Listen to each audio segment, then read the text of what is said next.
starting to the south. Alright, so here we go, and once again, the tank lineup very standard from both teams, as a matter of fact. Although I gotta say that the Immortals taking a bit of a risk here with a pair of T69s, an IS-3, and two 5100s. Yeah, most definitely. So although they might have, I guess, more firepower just overall on their team, the KB5 that Nisa is controlling definitely could prove to be very beneficial for Insidious Gaming. If Nisa can get into a position where it's going to force the Immortal members to focus him, and the other Insidious Gamers are able just to have free damage and free reign over the Immortal side, it's definitely going to work out for them. And all the Immortals just got to watch out for is just not to get caught in those outnumbering situations. Yeah, exactly. And they do have the autoloader advantage when it comes to the Immortals, because if those T69s can coordinate with those 50s 100 and unleash at the same time, that's a shower of death right on you. They can focus on one tank, it might give them the edge. But of course, right now, from the looks of it, Insidious squatting the inner city, whereas the Immortals are way out there in the field. Yeah, slightly towards the city edge as well. Yeah, so it is a city versus city edge slash field kind of division right now. Insidious Gaming, they have spotted one of the members on the Immortals. Actually, you can't see it on your screen right now, but Insidious Gaming, they're kind of in the central plaza area, right where that semicircle is, and the Immortals, they have no idea that where they are exactly just yet. And Insidious Gaming, they're looking for the push. It's just they still need more information. Yeah, they do, but at the same time, they're mightily comfortable where they are, because the city always offers more cover. I mean, that goes without question. So once again, all they have to do is just not let their southern base be too vulnerable, not commit the same mistake as they did on Himmelsdorf. I think that's the key for them. Now, if they're careful enough about that, honestly, they should be fine. I think they should be fine. Not take any damage like lamely, and it should be okay. Yeah, Hades and Deathsky's trading shots there, but neither landing on the opposing side. So I'm liking the fact that the Immortals are not letting the Insidious crossing that plaza. Yeah, they're not letting them crossing the plaza, because if they do, they're going to take damage. Oh, Hades took a big shot there from Deathsky's, I believe. So yeah, Hades has to be careful. He's the only one guarding the city edge at this point. So if he falls or takes critical amount of damage, then that's going to allow Insidious Gaming to not only push up north, but even just spread out. Yeah, even towards the city edge. Yeah, they can move out to. If I were Insidious, I'd send at least my T1 up there. I'd risk it. Because they've got enough tanks like now towards that inner plaza to actually just guarantee a safe passage for one of the T1s, and both of them are actually still squatting down south, so they're useless at this point. The T1s are useless on the Insidious side, so they should at least send one up, I think. Yeah, I have to agree with you there. What they're just afraid of, though, is if they lose both or even one of those T1s, it might open up a bit Rapidita from Himmelsdorf. Yeah, and I think that's just all they're scared of at this point. But if they get if they manage to take out one of the opposing T1s, then I think they should have no problem in sacrificing just one of their own. But I think they're just afraid of a replay of that first set. Indeed, on Himmelsdorf. Yeah, they're just completely split. Exactly, because ultimately in terms of the firefight back then, they did have the advantage. But the base capture was instrumental in pretty much securing the victory for the Immortals. Now, mind you, Runeberg is a much smaller map, though. So, I mean, not smaller in terms of, well, slightly smaller in terms of size, but it's just, it's much easier to get from one base to the other. Yeah, definitely so. With the T1 on the Immortal side being spotted by Insidious Gaming, you weren't able to spot that, but it's kind of for the most southern edge of the part of the map. The T1 spotting each other, nothing too crucial here, and some more shots being kind of thrown around between the east and the west. But they're so far away from each other that honestly, for any of these shots to land, it's very unlikely. I'm liking the fact that the Cirrus is going for flank, though, right now, just on the Immortal side. Right now, it's just like, completely going to the southwest. But as long as the Insidious members stay well within the city, they're safe.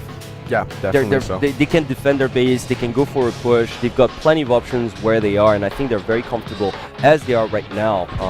And Hades still dodging shells behind that house. He took about 300 damage, a little over 308 to be more precise. Yeah, most. Not too detrimental yet. Yeah, oh, Heinz Linderman going down, down. First blood being awarded to Hobbs. So great job well done. Him. Yeah. Well done. That's actually really critical, because now not only did the Immortals lose that T1, for the potential sneaky base capture later on, now they have no vision. At least for the series. Yeah, there. and which is why the series decides to retreat, because he realizes without the T1 he can't get an easy shot on those on the at least without or at least risking his own life. Exactly, like he would have to take at least 1 or 2 shots to get that T1, so very wisely so he decides to retreat. Now, definitely a bit of an advantage, well, just minor, going to Insidious, just also because they landed some shots onto, was it again, that was defending the city edge? I think it was Hades. Yeah, Hades, that's right. Hades there. Nisa also positioned quite nicely. He really likes that KB5, don't he? He does. And you know, it's actually, I really, the more I see it, you know, the more I see Insidious Gaming uses KB5, I really like, because I guess it allows your team to make like a couple shots more mistakes, you know. He can take so much punishment. Yeah, because even though you slightly misposition that KB5, you can take so much punishment that, you know, you can afford to take those extra few shots. And even we've seen, you know, so many times that sets have been decided by that last shot. And that KB5 is just providing your team with those extra few opportunities. Alright, so right now Insidious being very just careful, and I can understand them. I mean, they are facing match point here, but not too careful, otherwise, well, you know, we're gonna have to replay this if they keep on doing this. But, you know, they're just moving back and forth towards the, well, the southern half of the inner city. So, and right now they're just trying to, well, you know, just perhaps consider the option of progressing further up north. What I don't understand is why they're not sending a T1 up north. Yeah. Still.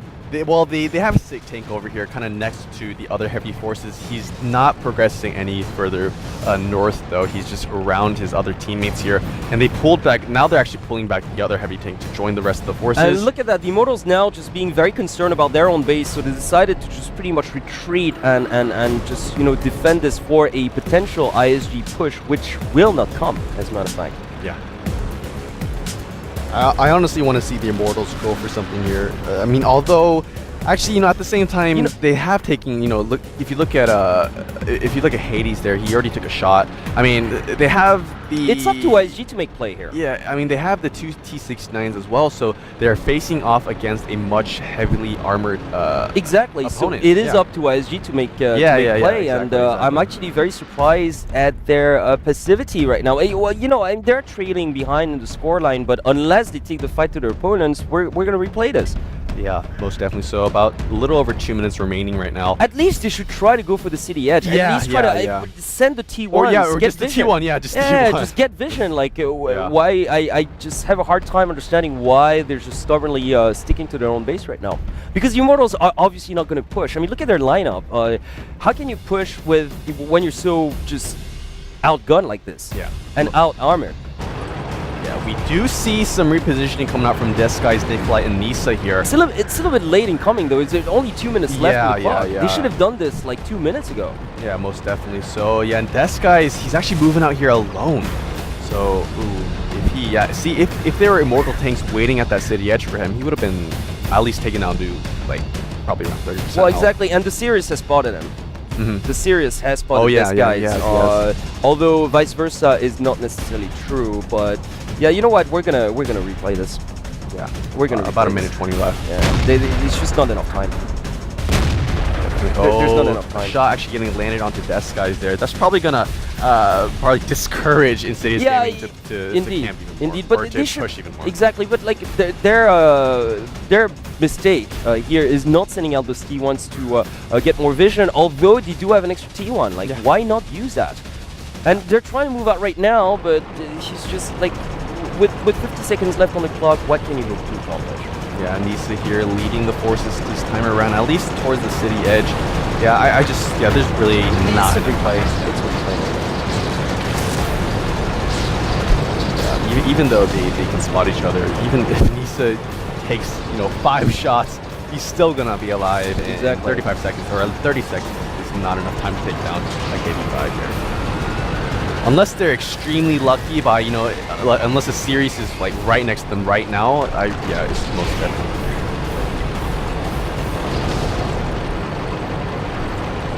Yeah, with now 10 seconds left on the clock, pretty much, less than, 15. We can almost do the countdown. Deja vu, I want to say, just very passive play, kind of disappointing coming from ISG. I was expecting more for them, especially